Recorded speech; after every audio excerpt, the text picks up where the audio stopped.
Hello ആണെന്നുണ്ടെങ്കിൽ ഒരുപാട് വട്ടം പറഞ്ഞിട്ടുള്ള കാര്യമാണ് CVയുടെ കാര്യം.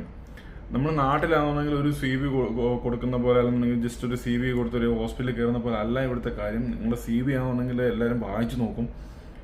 നിങ്ങൾ CVയിലാണെന്നുണ്ടെങ്കിൽ എന്താണ് എഴുതി വെച്ചേക്കുന്നതെന്നാണെന്നുണ്ടെങ്കിൽ വ്യക്തമായിട്ട് വായിച്ചു നോക്കാൻ കേപ്പബിൾ ആയിട്ടുള്ള ആൾക്കാർ തന്നെയായിരിക്കും ഇവിടുത്തെ ആണെന്നെങ്കിൽ ഇന്റർവ്യൂ എടുക്കാൻ വേണ്ടി ഇരിക്കുന്ന ആൾക്കാർ, മനസ്സിലാവും.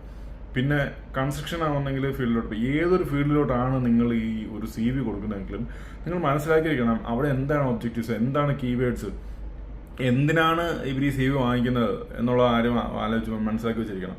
ഒരു ഹോസ്പിറ്റലിൻ്റെ ഒരു ICUലോട്ട് നിങ്ങൾ ജോയിൻ ചെയ്യാൻ വേണ്ടി കൊടുക്കുന്നതും നിങ്ങളൊരു എമർജൻസി ഡിപ്പാർട്ട്മെൻ്റ് ആയിട്ടുള്ള ഒരു കൺസ്ട്രക്ഷൻ ഫീൽഡിലോട്ട് CV കൊടുക്കുന്നതും രണ്ടും ഒരുപോലെ അല്ല.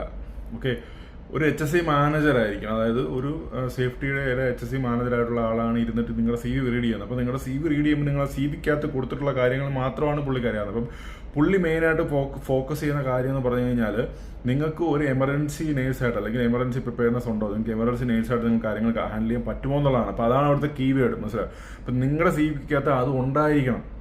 നിങ്ങളൊരു ICU വർക്ക് ചെയ്യുന്ന നേഴ്സാണ്, നിങ്ങൾ കേപ്പബിൾ ആണ്, പക്ഷെ നിങ്ങൾ അത് എഴുതിയിരിക്കണം, മനസ്സിലായി. നിങ്ങളുടെ CV ആണ് നിങ്ങളെ എക്സ്പ്രസ് ചെയ്യുന്നത്, നിങ്ങളെ കാണിക്കുന്ന സാധനം അതാണ് അല്ലേ. അപ്പം നിങ്ങൾ അതിനകത്ത് കൊടുത്തിരിക്കണം I can handle the emergency situations എന്നുള്ള രീതിയിൽ നിങ്ങൾ മെൻഷൻ ചെയ്തിരിക്കണം. ഓക്കെ, അപ്പം ഇത് ഞാൻ ഓരോരുത്തരോട് പറയാൻ വേണ്ടി ബുദ്ധിമുട്ടുള്ളതുകൊണ്ടാണ് ഞാൻ വീഡിയോ ആയിട്ട് ചെയ്യുന്നത്.